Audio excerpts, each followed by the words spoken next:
সুপ্রিয় শিক্ষার্থীবৃন্দ, সরকারি আজিজুল হক কলেজ এর মনোবিজ্ঞান বিভাগের পক্ষ থেকে তোমাদেরকে স্বাগত জানাচ্ছি। সাথে সাথে তোমাদেরকে পবিত্র মাহে রমজানের শুভেচ্ছা জ্ঞাপন করছি এবং আশা করছি তোমরা সবাই সুস্থ আছো এবং নিরাপদে আছো। অনলাইন শ্রেণীকক্ষের কার্যক্রমের অংশ হিসেবে সরকারি আজিজুল হক কলেজের মনোবিজ্ঞান বিভাগের পক্ষ থেকে পর্যায়ক্রমে তোমাদের গুরুত্বপূর্ণ ক্লাসগুলো নেওয়া হবে। তারই ধারাবাহিকতায় আজকের ক্লাসটি। আজকের ক্লাসটি তোমাদের মনোবিজ্ঞানের প্রথম পত্রের পঞ্চম অধ্যায়ের উপর। পঞ্চম অধ্যায়টি তোমরা সবাই জানো, শিক্ষণ ও স্মৃতি, লার্নিং অ্যান্ড মেমোরি। খুবই গুরুত্বপূর্ণ একটি চ্যাপ্টার এটি তোমাদের জন্য।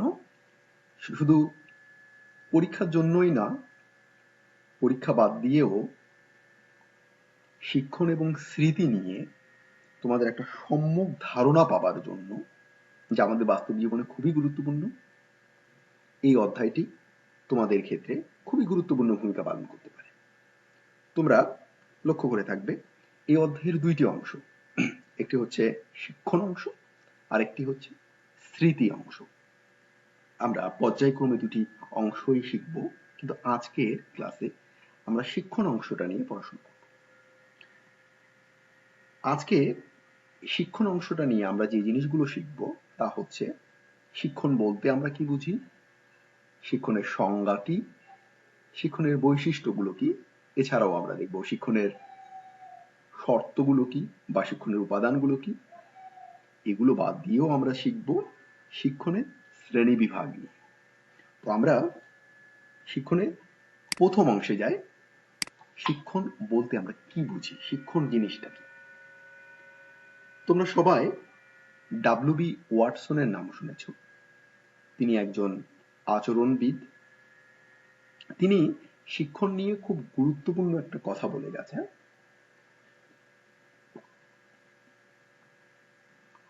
তিনি শিক্ষণ এবং আচরণ এই দুইটি জিনিসকে একসঙ্গ করে খুব গুরুত্বপূর্ণ একটি কথা বলে গেছেন, তা হলো all human behaviour is learned. যেটা বাংলা করলে এরকম দাঁড়ায় যে সব মানব আচরণই শিক্ষণীয়। মানে আমরা যে আচরণগুলো করি তা সব হচ্ছে আমাদের শেখারই ফল। এই জন্যই আমরা একটা জিনিস দেখতে পারি যে বিভিন্ন কালচারে মানুষদের মধ্যে যে বিভিন্ন ধরনের আচরণ এবং আচরণের যে পার্থক্যগুলো আমরা দেখি, বৈচিত্র্যগুলো দেখি, এর কারণটা হচ্ছে একটা নির্দিষ্ট সমাজ নির্দিষ্ট কিছু আচরণ শেখায়। এই যে আচরণের এই যে ভেরিয়েশনটা শেখার ফলে, সেই জন্যই আজকে দেখা যায় বিভিন্ন কালচারে বিভিন্ন সমাজে আচরণগত বিভিন্ন পার্থক্য আমরা দেখতে পাই। তো আমরা যদি শিক্ষণের কথা বলি, শিক্ষণটা হচ্ছে অনুশীলনের মাধ্যমে একটা আচরণের পরিবর্তন। আচরণের পরিবর্তন যদি হয় তাহলে আমরা সেটাকে শিক্ষণ বলি। স্বাভাবিকভাবে আমরা একটা জিনিস খেয়াল করে দেখব, আমরা ছোটবেলাতে এক ধরনের আচরণ করতাম, বড় হয়ে আর এক ধরনের আচরণ করি। এই যে পার্থক্যটা, এই পার্থক্যটা প্রধানত আমাদের এই অনুশীলনের ফলে শিক্ষণীয় বা শিক্ষালব্ধ একটা ফলাফল। স্বাভাবিকভাবে তোমরা খেয়াল করে থাকবে অনেকে আছে যারা বড় হয়েও ছোটদের মতো আচরণ করে। বিশেষ করে মানসিক কিছু রোগী আছে, তাদের ক্ষেত্রে ব্যাপারগুলো দেখলে তোমরা বুঝতে পারবা তাদের ফিক্সেশন হয় একটা নির্দিষ্ট পিরিয়ডে। ব্যাপারটা এরকম হতে পারে যে একজন পূর্ণবয়স্ক মানুষ কিন্তু তার ফিক্সেশনটা হয়েছে শিশুকালে, তাহলে আমরা খেয়াল করে দেখব তার আচরণটা জাস্ট শিশুদের মতো হচ্ছে। এই যে আচরণগত এই যে তারতম্যটা, এটার কারণটা হচ্ছে তার শিক্ষালব্ধ ফলাফলটা হয়নি, যার ফলে তার আচরণে ওই পরিবর্তনটা আসে না। তাহলে আমরা যে জিনিসটা দেখবো প্রথমেই শিক্ষার ক্ষেত্রে, একটা অনুশীলনের ফলে আচরণের পরিবর্তন আসতে হবে। দ্বিতীয় যেটা, সেটা হচ্ছে শিক্ষণ একটা চলমান প্রক্রিয়া। এটা জন্মের পর থেকে শুরু করে সারা জীবন ব্যাপী চলতে থাকে, কন্টিনিউয়াস একটা প্রসেস। কিন্তু এক এক স্টেজে শিক্ষার ব্যাপারগুলো এক এক রকম হয়। যেমন স্বাভাবিকভাবে আমরা যদি বলি, একটা নিউ বর্ন বেবি, যে সদ্যপ্রসূত একটা বাচ্চা, তার শিক্ষালব্ধ ব্যাপারগুলো একটা ক্রলার বা ট্রডলারের মতো হবে না, বা যে হামাগুড়ি খাচ্ছে বা হাঁটা শিখতেছে তার মতো হবে না। আবার এই যে ক্রলার এবং ট্রডলারের আচরণ একটা স্কুল গোয়িং বাচ্চার মতো হবে না। আবার একটা স্কুল গোয়িং বাচ্চার আচরণগুলো অ্যাডোলেসেন্স থেকে স্বাভাবিকভাবে একটু অন্যরকম হবে। তো এইরকম ভাবে পর্যায়ক্রমে আমরা দেখতে পারি এক এক বয়সে আচরণের তারতম্য দেখা যায়। শিক্ষার ব্যাপারগুলো আচরণের সাথে শিক্ষার যে সম্পর্কটা, সেখানে একটা তারতম্য দেখা যায়, একটা পার্থক্য দেখা যায়। আরেকটা জিনিস আমরা খেয়াল করে দেখবো এখানে, শিক্ষার আরেকটা গুরুত্বপূর্ণ উপাদানটা হচ্ছে অনুষঙ্গ বা অ্যাসোসিয়েশন। অ্যাসোসিয়েশন ব্যাপারটা আমরা একটু পরবর্তীতে আমরা দেখব। এখানে ব্যাপারটা যেটা জানা দরকার সেটা হচ্ছে যে আমরা আমাদের অতীত অভিজ্ঞতার আলোকে নতুন কোনো সিচুয়েশনকে দেখি, এবং এই যে নতুন সিচুয়েশনকে দেখি, সেই নতুন সিচুয়েশনটাকে, নতুন পরিস্থিতিটাকে অতীতের আমাদের অভিজ্ঞতার সাথে একটা সংযোগ স্থাপন করার চেষ্টা করি। এই সংযোগ স্থাপনটাই অ্যাসোসিয়েশন বা অনুষঙ্গ। এইভাবে আমরা শিখি। তাহলে আমরা দেখতেছি যে শিক্ষা একটা জীবনব্যাপী প্রক্রিয়া হলেও এক এক স্টেজে শিক্ষার ধরনটা এক এক রকম হবে, এবং এই অ্যাসোসিয়েশন বা অনুষঙ্গ যেটা আমরা দেখলাম সেটার ধরনটাও এক এক রকম হবে। এই ব্যাপারটা আমরা এখন খেয়াল করে দেখব। শিক্ষার এখন আমরা সংজ্ঞাটা একটু দেখার চেষ্টা করি। বিভিন্ন মনোবিজ্ঞানীগণ আজ পর্যন্ত শিক্ষার বিভিন্ন সংজ্ঞা দিয়ে গেছে। তার মধ্যে সবচেয়ে গুরুত্বপূর্ণ যে সংজ্ঞাটা দিয়েছেন তিনি ক্রাইডার। তার সংজ্ঞাটা আমরা একটু দেখার চেষ্টা করব। সংজ্ঞাটা হচ্ছে, learning can be defined as a relatively permanent change in immediate or potential behavior that results from experience. আমরা যদি এটা বাংলা করি তাহলে অর্থটা এরকম দাঁড়ায়, অভিজ্ঞতার ফলে তাৎক্ষণিক বা সম্ভাবনা সূচক আচরণের তুলনামূলক স্থায়ী পরিবর্তনকে শিক্ষণ হিসেবে সংজ্ঞায়িত করা যায়। আমরা যদি সংজ্ঞাটার দিকে একটু ভালো করে দেখি তাহলে এই সংজ্ঞাতে আমরা গুরুত্বপূর্ণ কিছু জিনিস দেখতে পারি, কি পয়েন্ট যেগুলোকে আমরা বলবো। এই কি পয়েন্টগুলো স্বাভাবিকভাবে আমরা দেখি যে চেঞ্জ ইন বিহেভিয়ার। প্রথমে আমরা দেখবো যে চেঞ্জ ইন বিহেভিয়ার আসে, একটা আচরণের একটা পরিবর্তন আসে স্বাভাবিকভাবে। আমরা এই যে আচরণের পরিবর্তনটা আমরা খেয়াল করে দেখব যে আচরণের পরিবর্তনটার ফলেই দেখা যাচ্ছে যে শিক্ষণীয় লব্ধ ফলটা ফলপ্রসূতা প্রমাণ পায়। আরেকটা জিনিস আমরা খেয়াল করে দেখব, সেটা হচ্ছে এই যে আচরণের পরিবর্তনটা হয়েছে সেটা অবশ্যই প্র্যাকটিস অথবা হ্যাবিটের ফলে হয়েছে। আরেকটা জিনিস আমরা দেখব, এই যে আচরণের যে পরিবর্তনটা আসে সেটা রিলেটিভলি পার্মানেন্ট হবে। আমরা এই অধ্যায়ের দ্বিতীয় অংশে যখন স্মৃতি নিয়ে পড়বো তখন তোমরা জানতে পারবা স্মৃতিকে প্রধানত আমরা 4টা অংশে ভাগ করি। এখন একটু জানার জন্য বলতেছি যে তার মধ্যে একটা অংশ হচ্ছে দীর্ঘস্থায়ী স্মৃতি বা লং টার্ম মেমোরি। এখন এখানে তোমাদের একটা কথা বলি যে তোমরা জেনে খুবই অবাক হবে যে আমাদের এই লং টার্ম মেমোরিতে যদি কোনো তথ্য একবারে যায় তাহলে সেটা আর কখনোই সেখান থেকে হারাই যায় না, সেটা সবসময় ওখানে স্থায়ীভাবে থাকে। এই জন্য বলা হচ্ছে শিক্ষার ব্যাপারটা রিলেটিভলি পার্মানেন্ট হয়। তো এই 3টা জিনিস, একটা হচ্ছে চেঞ্জ ইন বিহেভিয়ার, একটা প্র্যাকটিস অর হ্যাবিট, আর একটা রিলেটিভলি পার্মানেন্ট, এগুলোই ছিল শিক্ষার বৈশিষ্ট্য। এখন আমরা দেখার চেষ্টা করব শিক্ষার আসলে শর্তগুলো বা উপাদানগুলো কি কি। এর আগে আমি প্রথমে একটু বলে নেই, শিক্ষাটা আসলে খুবই জটিল একটা প্রক্রিয়া। একটা উদাহরণ দিলে তোমরা বুঝতে পারবা। তোমরা মোটামুটি সবাই ক্রিকেট খেলার সাথে পরিচিত। তো এই ক্রিকেট খেলায় যে ব্যাপারটা হয়, ব্যাট আর বলের সংযোগ।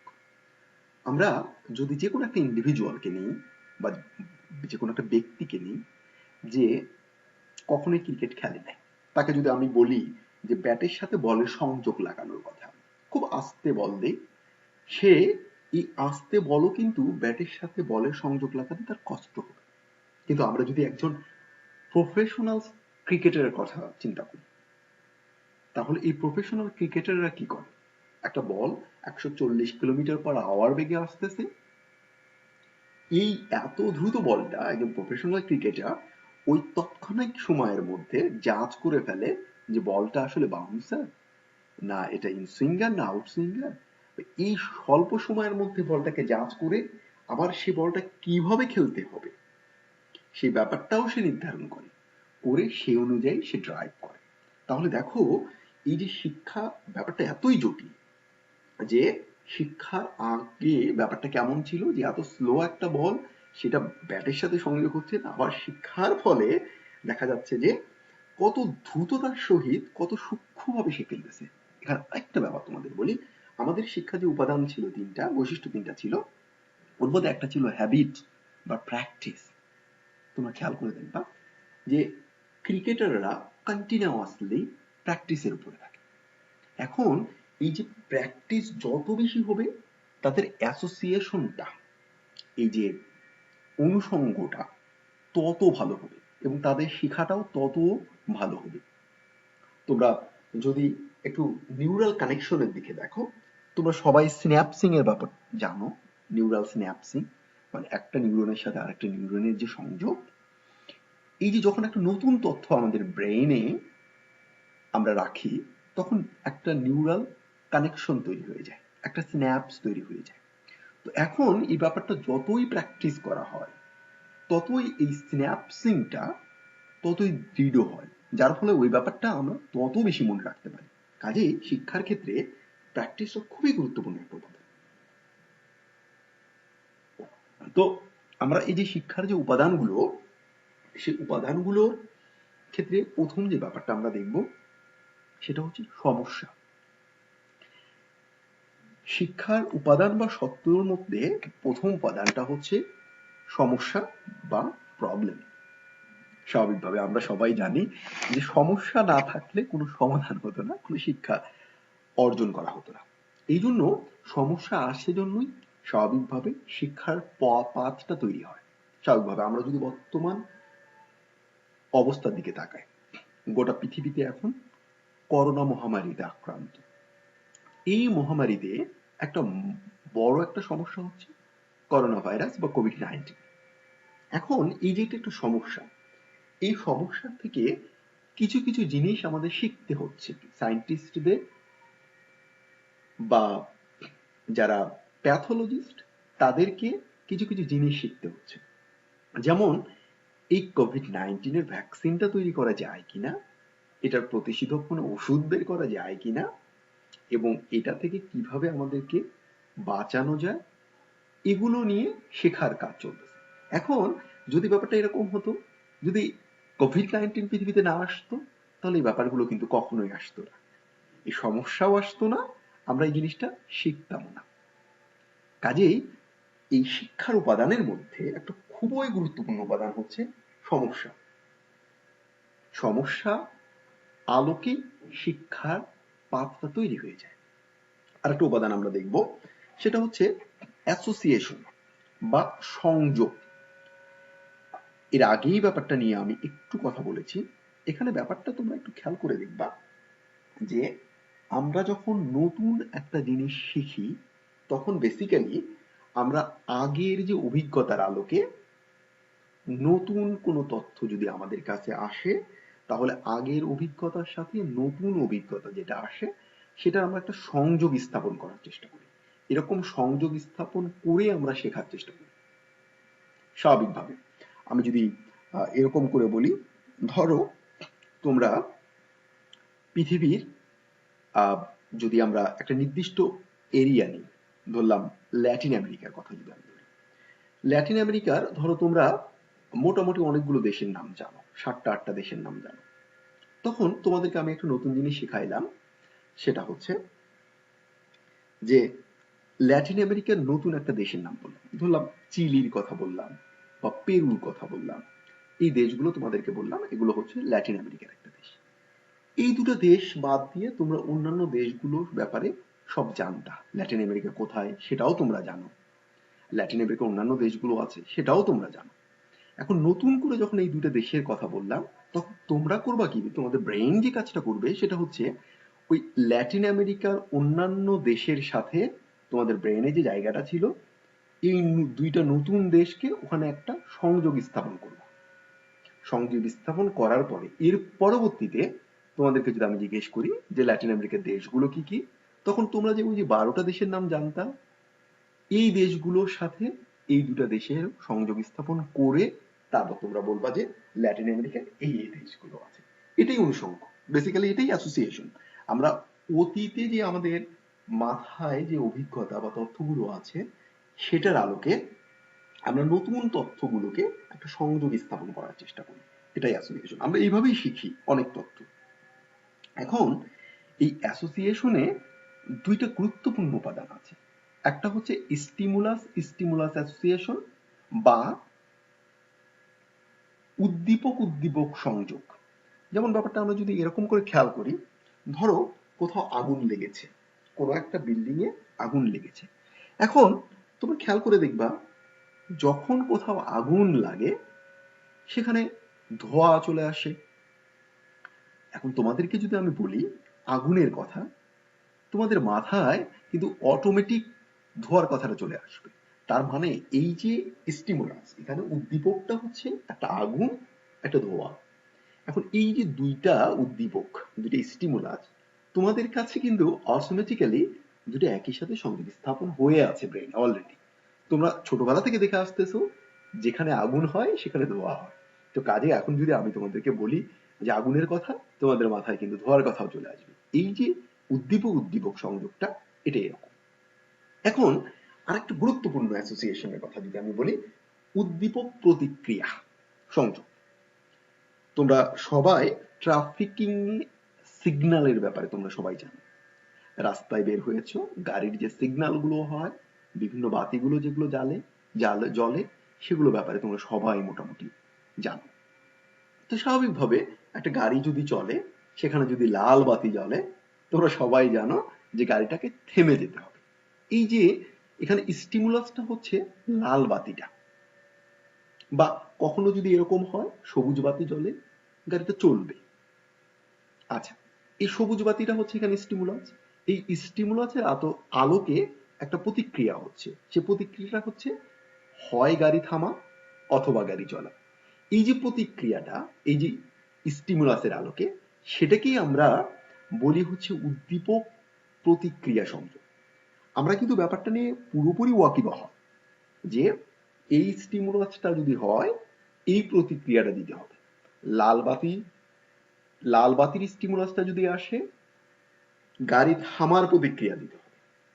সবুজ বাতির স্টিমুলাস যদি আসে তাহলে আমাদের গাড়িটা চলার প্রতিক্রিয়া দিতে হবে।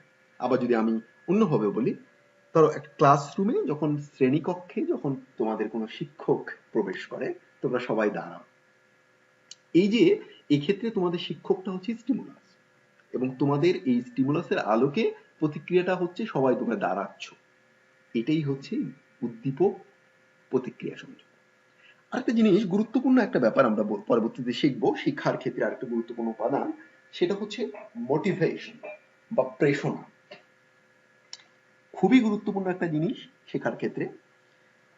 স্বাভাবিকভাবে আমরা যদি একটা জিনিস দেখি যে আমাদের যখন তৃষ্ণা পায় বা আমাদের যখন ক্ষুধা লাগে, তখন আমরা স্বাভাবিকভাবেই তৃষ্ণা পাইলে আমাদের এই তৃষ্ণা নিবারণের জন্য পানি বা তরল জাতীয় জিনিস খুঁজে থাকি। বা আমাদের যখন ক্ষুধা লাগে তখন আমাদের এই যে ক্ষুধাটা নিবারণের জন্য আমাদের স্বাভাবিকভাবে আমরা খাবার খুঁজে থাকি। এই ব্যাপারটা কেন হয়?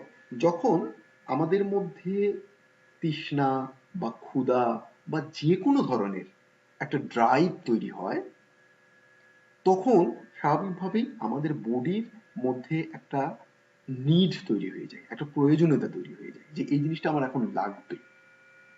এই জিনিসটা যখন তৈরি হয়ে যায় তখন স্বাভাবিকভাবেই আমরা ওই যে শরীরের ভিতরে একটা প্রয়োজনীয়তা তৈরি হলো, এই প্রয়োজনীয়তা নিবারণের জন্য আমরা কাজ করে থাকি। এই কাজের আলোকেই দেখা যায় যে তৃষ্ণা পাইলে আমরা তরল জাতীয় জিনিস পান করতেছি, বা ক্ষুধা লাগলে আমরা খাবার গ্রহণ করতেছি। এই তৃষ্ণা নিবারণ তখন এটা হয়ে যায় যখন আমরা আমাদের এই যে প্রয়োজনীয়তাকে স্যাটিসফাই করতে পারি। আমরা যখন খাবার গ্রহণ করি তখন আমাদের এই যে নিডটা ছিল, ক্ষুধার যে নিডটা, এটা পরিপূর্ণ হয়ে যায়, তখন আমাদের এই ড্রাইভটা কমপ্লিট হয়ে যায়। তো মোটিভেশনটা হচ্ছে এরকম একটা জিনিস যে কোনো একটা জিনিস পাওয়ার জন্য যখন আমাদের ভিতরে একটা তাগিদ তৈরি হবে, এই তাগিদের আলোকে আমরা ওই জিনিসটা পাওয়ার জন্য স্বাভাবিকভাবে আমরা ওইটার জন্য দিকে ধাবিত হব। তো মোটিভেশনটা হচ্ছে এরকম একটা ব্যাপার। আচ্ছা, তারপরে একটা গুরুত্বপূর্ণ জিনিস আমরা দেখব শিক্ষার ক্ষেত্রে, সেটা হচ্ছে রেইনফোর্সমেন্ট বা বল বৃদ্ধি করা। স্বাভাবিকভাবেই আমরা যদি এরকম দেখি, তোমাদের মনোবিজ্ঞানে বিভিন্ন টাইপের পরীক্ষার কথা তোমরা দেখেছো। স্কিনারের একটা টেস্ট ছিল, সেখানে একটা কেসের মধ্যে, একটা খাঁচার মধ্যে একটা ইঁদুরকে স্বাভাবিকভাবে এই খাবারের পাতটা খোঁজার জন্য রাখা হয়, যে সে খাবারটা গ্রহণের জন্য যে বিভিন্ন ওয়েতে ওই খাবারটা গ্রহণ করতে পারে কিনা এরকম একটা পদ্ধতি ছিল। তো এই পরীক্ষাতে যে ব্যাপারটা দেখানো হয়েছে সেটা হচ্ছে সে বিভিন্ন প্রকারের অনেকক্ষণ ধরে চেষ্টা করার পরে সে যদি তাকে যে সে ক্ষুধার্ত ছিল ইঁদুরটা, সে বিভিন্নভাবে প্রচেষ্টার ফলে খাবারটা গ্রহণ করে। তো আমরা এই জায়গাতে একটা জিনিস খেয়াল করে দেখব, যখন একটা প্রচেষ্টা হয়, যখন স্বাভাবিকভাবেই একটা প্রচেষ্টা হয় কোনো জিনিস অর্জন করার জন্য বা কোনো কাজ সম্পন্ন হয়, তখন স্বাভাবিকভাবে তাকে যদি একটু পুরস্কৃত করা হয়, একটা রেইনফোর্সমেন্ট দেওয়া হয়, তাহলে দেখা যায় যে ওই জিনিসটার শিক্ষাটা খুব ভালো হয়। আমরা যদি একটু বাস্তব জীবনের আলোকে যদি ব্যাপারটা দেখার চেষ্টা করি, যে আমাদের পরিবারে যদি ছোট বাচ্চারা যদি থাকে, ধরলাম তারা স্কুল গোয়িং বাচ্চা, স্কুলে যাচ্ছে, তো যে ব্যাপারটা হয়, ছোট একটা বাচ্চা সে পরীক্ষাতে খুব ভালো ফলাফল করেছে, এই ভালো ফলাফল করার ফলে তাকে যদি আমরা পুরস্কৃত করি যে এই ভালো ফলাফল করার জন্য তোমাকে এই পুরস্কারটা দেওয়া হলো, তাহলে ব্যাপারটা যেটা হয়, ওই ভালো ফলাফল করার পরবর্তীতে ভালো ফলাফল করার সম্ভাবনাটা আরো বেড়ে যায়। এই যে ভালো ফলাফলের আলোকে তাকে পুরস্কৃত করা হলো, এইটাই রেইনফোর্সমেন্ট। আমরা পরবর্তীতে আরো যদি ডিটেইলস পড়ি, রেইনফোর্সমেন্টকে আবার বিভিন্ন ভাবে আমরা ক্লাসিফাইড করতে পারি। এটা হতে পারে পজিটিভ রেইনফোর্সমেন্ট, যেটাকে আমরা পুরস্কৃত করা বললাম যেটা। আরেকটা হতে পারে নেগেটিভ রেইনফোর্সমেন্ট। কিরকম হতে পারে? ধরলাম একটা পরিবারের ছোট একটা বাচ্চা, সে একটা অন্যায় করছে, ধরলাম সে কোনো কিছু চুরি করেছে। তো এই যে চুরি করাটা অন্যায়, এই জন্য তাকে একটা স্বাভাবিকভাবে একটা পানিশমেন্ট দিতে হবে। কিরকম হতে পারে? যে নেগেটিভ রেইনফোর্সমেন্টটা এরকম হতে পারে যে বাচ্চাটাকে স্বাভাবিকভাবে এইটা শিক্ষা দেওয়া যে চুরি করাটা অন্যায়, এই জন্য বাবা মা স্বাভাবিকভাবেই শিশুদেরকে আদর করে থাকে। তো বাবা মা যখন ওই চুরি করা বাচ্চাটাকে আদর করা বন্ধ করে দিবে দুই একদিনের জন্য, বা আদর করা একটু কমাই দিবে, বাচ্চাটা তখন রিয়েলাইজ করবে যে সে যে কাজটা করেছে সে কাজটা ভালো হয় নাই, সেটা অন্যায় হয়েছে, পরবর্তীতে সে ওই কাজটা থেকে বিরত থাকবে। এটা নেগেটিভ রেইনফোর্সমেন্ট। তো শিক্ষণের ক্ষেত্রে এই যে পজিটিভ রেইনফোর্সমেন্টের কথা বলো বা নেগেটিভ রেইনফোর্সমেন্টের কথা বলো, দুটো খুবই গুরুত্বপূর্ণ একটা উপাদান। আমরা পরবর্তীতে দেখব, পরবর্তী আরেকটা উপাদানের কথা দেখব, সেটা হচ্ছে ট্রায়ালস বা প্রচেষ্টা। তোমরা সবাই জানো শেখার ক্ষেত্রে প্রচেষ্টা খুবই গুরুত্বপূর্ণ একটা ব্যাপার।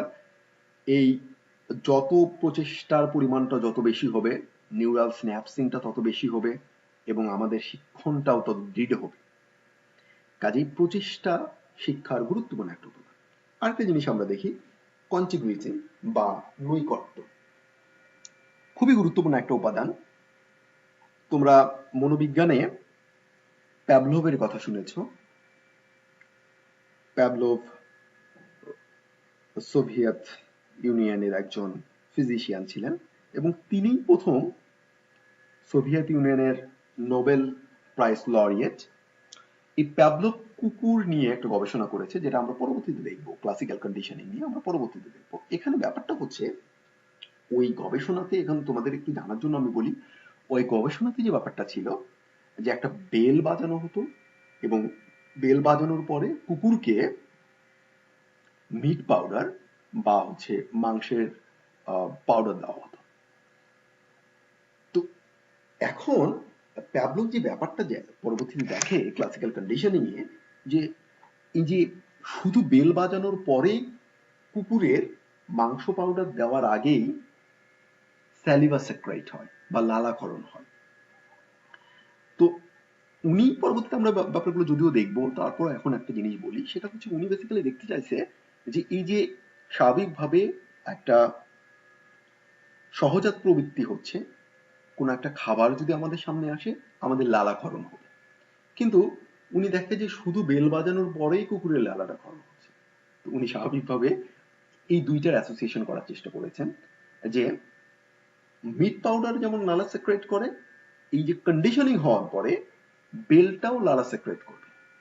এই ব্যাপারটাই উনি পরবর্তীতে আমরা ডিটেইলস করবো ব্যাপারটা নিয়ে। তো এখানে জানার জন্য যেটা দরকার, তোমাদের যদি এই বেলটা এবং মিট পাউডারটা দেওয়া, এই দুইটার মধ্যে ইন্টারভেল টাইমটা যদি অনেক বেশি হয়, ধরলাম বেল বাজালাম এখন, অনেক পরে আমি মিট পাউডারটা কুকুরকে দিলাম, তাহলে কিন্তু লার্নিংটা এত ভালো হবে না। এই জন্য স্বাভাবিকভাবে লার্নিং এর জন্য দুইটো ব্যাপার খুব কাছাকাছি হলে ভালো। নৈকট্যটা যত বেশি হবে শিক্ষণীয় ব্যাপারটা তত দৃঢ় হবে, নৈকট্য যত বেশি হবে শিক্ষণীয় ব্যাপারটা তত কম হয়। আরেকটা ব্যাপার আমরা খেয়াল করব শিক্ষার উপাদানের ক্ষেত্রে, সেটা হচ্ছে অ্যাটেনশন। খুবই গুরুত্বপূর্ণ একটা ব্যাপার, তোমরা সবাই জানো। আসলে মনোযোগ ছাড়া শিক্ষণ ব্যাপারটা খুবই টাফ, তোমরা সবাই ব্যাপারটা নিয়ে মোটামুটি সবাই ওয়াকিবহাল। আমি একটু যদি এক্সপিরিয়েন্স একটা উদাহরণের কথা বলি, সেটা হচ্ছে, ধরো তোমরা একটা চলন্ত বাসে যাচ্ছ, পাবলিক বাসে যাচ্ছ। এই বাসে অসংখ্য যাত্রী, ড্রাইভার, তারপর রাস্তার দুই পাশে অসংখ্য সিনারিও। এখন তোমার একটা বন্ধু তোমার পাশে বসে আছে, খুবই গুরুত্বপূর্ণ কথা সে তোমাকে বলতেছে।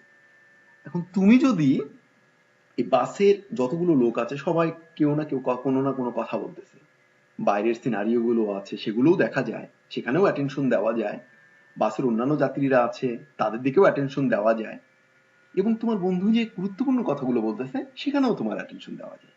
এখন এখানে ব্যাপারটা ডিপেন্ড করবে তুমি তোমার সবগুলো, এই যে বাকি যে তথ্যগুলো আছে, বাকি যে স্টিমুলাস গুলো আছে, সেন্সরি স্টিমুলাস গুলো আছে, যেমন বাসের অন্যান্য যাত্রীদের কথা, বাইরের সিনারিও, এগুলোকে তুমি যদি ব্লক করে দিয়ে শুধু তোমার বন্ধুর কথাটা মনোযোগ দিয়ে শোনো, তাহলে কিন্তু পরবর্তীতে ওই কথাগুলো সব বুঝতে পারবা বা মনে রাখতে পারবা। এখন তুমি যদি ওই কথাগুলো শুনতে যাও, তোমার বন্ধুর কথাগুলো আসবে না, মাথায় থাকবে না, মনেও থাকবে না। তো এই জন্য মনোযোগটা হচ্ছে খুবই গুরুত্বপূর্ণ একটা ব্যাপার। আরেকটা জিনিস, ম্যাচুরেশন বা পরিপক্কতা শেখার ক্ষেত্রে একটু গুরুত্বপূর্ণ উপাদান। ম্যাচুরেশন, পরিপক্কতা ছাড়া আসলে শেখার ব্যাপারটা কমপ্লিট হয় না। এক এক স্টেজে এক এক জিনিস আমরা শিখি। স্বাভাবিকভাবে আমরা অনার্স পড়ুয়া একটা ছেলে বা একটা মেয়ে, সে অনার্সের যে টপিকস গুলো পড়ে, তাকে যদি আমি হাই স্কুলে ওই টপিকস গুলো পড়তে দিই, স্বাভাবিকভাবে সেগুলো বুঝবে না, বা তার শিক্ষার ক্ষেত্রে ওই জিনিসগুলো আসলে সহায়ক হবে না, সে ওগুলো শিখতে পারবে না। কারণটা হচ্ছে তার ম্যাচুরেশন হয় না। তো শেখার ক্ষেত্রে গুরুত্বপূর্ণ একটা উপাদান হচ্ছে ম্যাচুরেশন। আশা করি তোমরা এই শিক্ষার উপাদানগুলো বা সত্যগুলো বুঝতে পেরেছ। আমি তোমাদের সুবিধার জন্য আরেকবার বলি আমাদের শেখার উপাদানগুলো বা সত্যগুলো। প্রথমটা হচ্ছে প্রবলেম, পরেরটা হচ্ছে অ্যাসোসিয়েশন।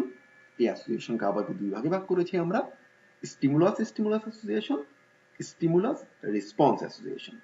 আরেকটা হচ্ছে মোটিভেশন, এরপর রেইনফোর্সমেন্ট, তারপর ট্রায়ালস, তারপর কন্টিগুইটি, অ্যাটেনশন, আর একটা হচ্ছে ম্যাচুরেশন। এখন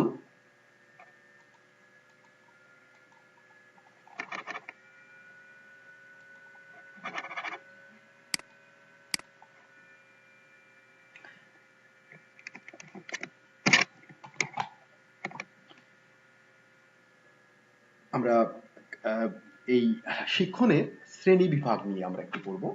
আমাদের শিক্ষণকে বিভিন্নভাবে আমরা ক্লাসিফাইড করতে পারি। তার আগে একটু কথা বলি যে আসলে শেখার ক্ষেত্রটা তো অনেক বিশাল, আমরা বিভিন্ন রকমের জিনিস শিখে থাকি। তো এই পুরো শেখার ব্যাপারটাকে ক্লাসিফাইড করা আসলে খুবই কঠিন একটা কাজ। তো আমরা যদি ওভারঅল একটা কথা বলি যে ধরো আমরা যে ব্যাপারগুলো শিখি, কিছু কিছু ব্যাপার আছে এরকম শেখার, ইমোশনাল কিছু ব্যাপার আছে সেগুলো আমরা শিখি। এরপরে আমরা যদি বলি তারপর হচ্ছে আমরা যে সোশ্যালাইজেশনের ব্যাপারগুলো আমরা শিখি, তারপর ম্যাচুরেশনের সাথে অনেকগুলো ব্যাপার আসে সেগুলো আমরা শিখি, বা আমাদের দৈনন্দিন জীবনে যে কোনো একটা জিনিস আমরা শিখি, বা আমাদের এক্সপার্টাইজের জন্য কোনো জিনিস আমরা শিখি। এরকম অসংখ্য ব্যাপার আছে শেখার ব্যাপারে। তো মনোবিজ্ঞানীরা একেবারে শুরু থেকেই আসলে এই যে শেখার যে আহ, বিভিন্ন ধরন সেগুলোকে ক্লাসিফাইড করার চেষ্টা করেছে, যদিও এটা খুবই কষ্টসাধ্য একটা ব্যাপার। তারপরও আমরা প্রধানত এখানে চারটা প্রধান শিখার যে ওয়েটা আমরা শ্রেণী বিভাগটা সেটা আমরা এখানে দেখার চেষ্টা করব। এই চারটা নিয়ে আমরা এখানে এই চ্যাপ্টারে তোমাদের সাথে আলোচনা করব। তার মধ্যে প্রথম যেটা সেটা হচ্ছে কগনিটিভ লার্নিং, যেটা আমরা বুদ্ধিভিত্তিক শিক্ষণ বলে থাকি।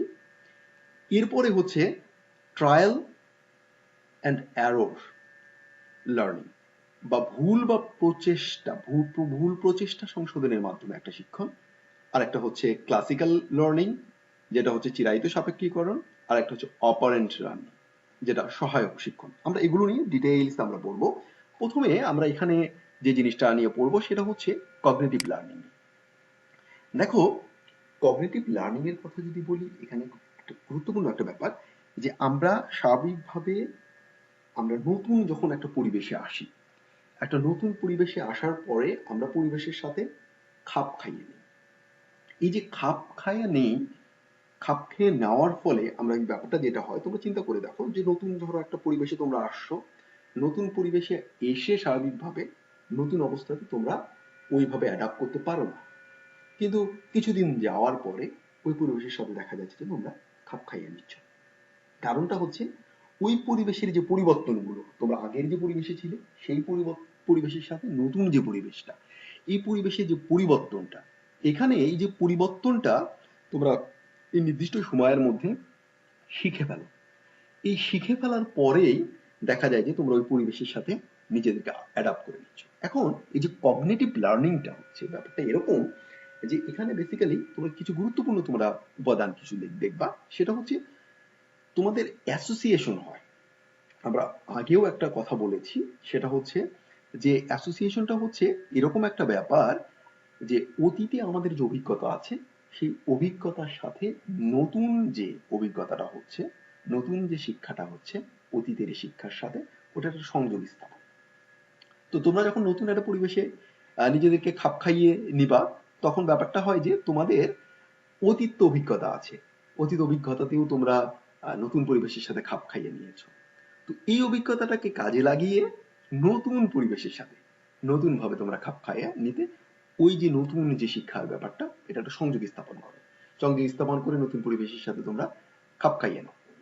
এরকম ক্ষেত্রে শিক্ষার সব ক্ষেত্রে ধরো তোমাদেরকে আমি আহ, যে কোনো একটা আহ, শেখার ব্যাপার বললাম, ধরো তোমাদেরকে আমি যে কোনো একটা অ্যাডিশন বা সাবট্রাকশন বা মাল্টিপ্লিকেশন এরকম করতে বললাম। তো এখানে তোমরা এটা করতে গিয়ে প্রথমেই যে ব্যাপারটা তোমরা খেয়াল করবা, তোমরা আগে কাউন্টিং ঠিক মতো জানো কিনা, হিসাব নিকাশ ঠিক মতো জানো কিনা। ওই যে অভিজ্ঞতা, তোমরা হিসাব নিকাশ জানো, এই হিসাব নিকাশের যে জ্ঞানটা তোমাদের আছে এটাকে কাজে লাগিয়ে তোমরা ওই যে যোগ বিয়োগ গুণ ভাগ এগুলো করতে পারবা। তার মানে কগনিটিভ লার্নিংটা হচ্ছে এরকম একটা শিক্ষা যেটা আমাদের অতীত অভিজ্ঞতাকে কাজে লাগিয়ে নতুন অভিজ্ঞতাকে অ্যাডাপ্ট করা। এটাই হচ্ছে কগনিটিভ লার্নিং, খুবই গুরুত্বপূর্ণ একটা জিনিস। তো একটা জিনিস খেয়াল করো, কগনিটিভ লার্নিং এর অনেকগুলো সংজ্ঞা আছে, আমরা এখানে একটা সংজ্ঞা দেখার চেষ্টা করব। সেটা হচ্ছে কগনিটিভ, আমরা সংজ্ঞাটার দিকে একটু দেখি।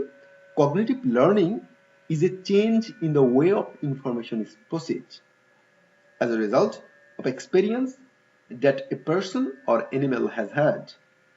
যেটা বাংলা করলে ব্যাপারটা এরকম দাঁড়ায়, বুদ্ধিভিত্তিক বা জ্ঞানগত শিক্ষণ হলো তথ্য প্রক্রিয়াজাতকরণের মধ্য দিয়ে সংঘটিত এমন এক পরিবর্তন যা ব্যক্তি বা প্রাণী তার অভিজ্ঞতার ফলাফল থেকে অর্জন করে।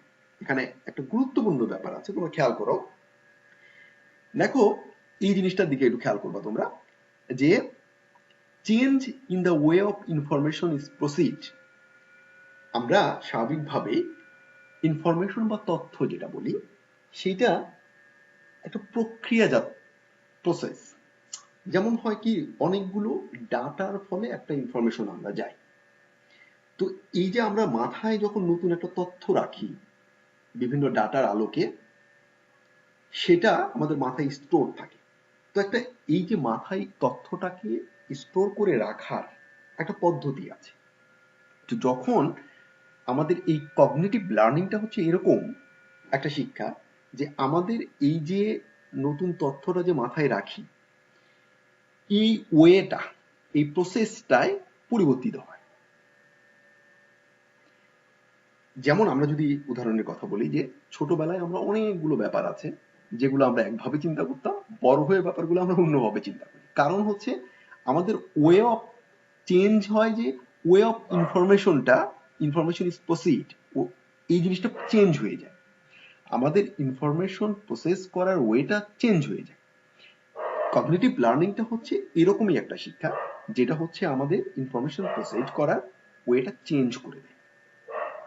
আমরা এখন এই কগনিটিভ লার্নিংকে আবার কগনিটিভ লার্নিং এর কিছু কিছু বিষয়বস্তু আছে, এগুলো আমরা একটু দেখার চেষ্টা করব। যে প্রথম কগনিটিভ লার্নিং বা বুদ্ধিভিত্তিক শিক্ষণের কিছু বিষয়বস্তু আছে। এগুলো প্রথম যে ব্যাপারটা হচ্ছে একটা তথ্য নির্বাচন। একটা তথ্য নির্বাচন করতে হবে, এটা বুদ্ধিভিত্তিক শিক্ষণের বিষয়বস্তুর মধ্যে একটা। তারপরে ওই নির্বাচিত তথ্যর পরিবর্তন আনায়। পরবর্তী বিষয়টা হচ্ছে তথ্যের বিষয়গুলোর মধ্যে একটা অ্যাসোসিয়েশন বা অনুষঙ্গ স্থাপন। পরবর্তীটা হচ্ছে চিন্তার ক্ষেত্রে তথ্যের প্রসারণ। পরবর্তী অংশটা হচ্ছে স্মৃতিতে তথ্যের সংরক্ষণ এবং প্রয়োজনে সংরক্ষিত তথ্যের প্রত্যাহ্বান। মানে হচ্ছে এই পুরো ব্যাপারটা আমরা যদি সাম আপ করি, আমরা যখন নতুন একটা জিনিস শিখি, সেটা একটা তথ্য, এই তথ্যটা আমরা কিভাবে শিখব, ওই নির্বাচিত তথ্যটার আমরা একটা পরিবর্তন আনি। এই পরিবর্তনে এনে আমাদের মাথায় যে আগে যে তথ্যটা আছে সেটার সাথে আমরা অ্যাসোসিয়েশন করার চেষ্টা করি।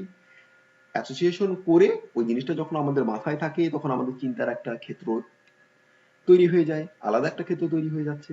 তারপরে এইভাবে আমরা ওই তথ্যটাকে মাথায় সংরক্ষণ করি এবং পরবর্তীতে যখন আমাদের লাগবে তখন ওই তথ্যটা মাথা থেকে আমরা আনি, তখন আমরা মনে করতে পারি।